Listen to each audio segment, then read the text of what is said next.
Alors l'origine de ce projet, l'étincelle, c'est Frédéric Bousquet qui avait à cœur de raconter la prospective spatiale et notre futur dans l'espace, en fait.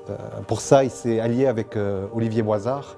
Olivier Boisard qui travaille depuis les années 80 dans la prospective spatiale avec le CNES, par exemple, et plein d'autres grandes entreprises. Et eux deux ont eu vraiment l'idée de raconter cette histoire humaine.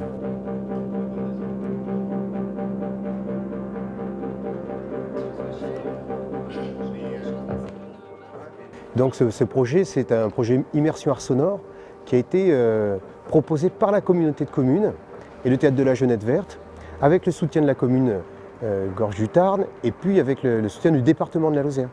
Donc en fait, tous ces acteurs-là, on s'est interrogé sur les paysages culturels. Et on s'est rendu compte qu'ici, il y avait beaucoup de sons qui étaient patrimoniaux, puisqu'ici, notre environnement est essentiellement patrimonial. Et en même temps, sur le plan visuel, c'est la même chose. Donc il y avait moyen d'agglomérer dans un gros format, un format opéra, bâti pendant 3 années, ces images et ces sons, qui puisent comme ça une identité un peu... et dont l'opéra serait une extension, une vision artistique.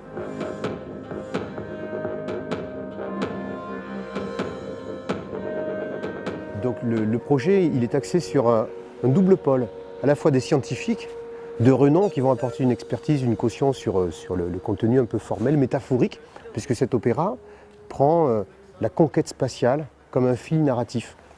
Et à côté de ça, il y a un pool d'artistes qui sont très atypiques, parce que ce sont des inventeurs d'instruments de musique. Et plus que des instruments de musique, ce sont des inventeurs de générateurs de sons. C'est-à-dire qu'à partir de la matière sonore, ils créent des contrôleurs qui sont par le souffle, qui sont par le toucher, par la percussion, et qui vont dénaturer, transformer, anamorphoser le son.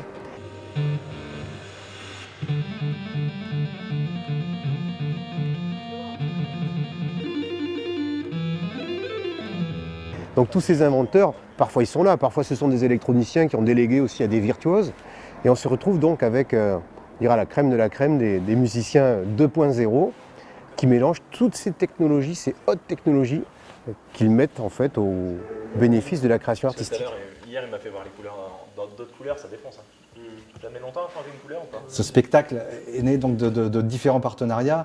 Au début, on avait eu la Cité de la Musique à Paris, on a eu aussi le réacteur à Issy-les-Moulineaux et notre plus grand partenaire, celui à qui tout a été possible, c'est la Jeunette Verte. On était en résidence sur 3 ans. Et ça tombe bien parce qu'on a 3 actes. Et donc chaque année, on se réunissait une semaine et on posait un acte en fait. Chaque résidence avait une sortie de résidence.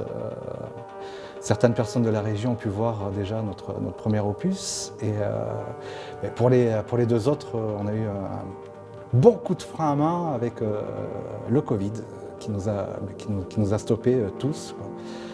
Donc c'est très difficile pour nous de travailler à distance. On peut se faire des propositions, des choses comme ça, mais rien ne vaut le présentiel, rien ne vaut être ensemble. C'est comme ça qu'on crée. Sinon, voilà, faut cette chimie-là.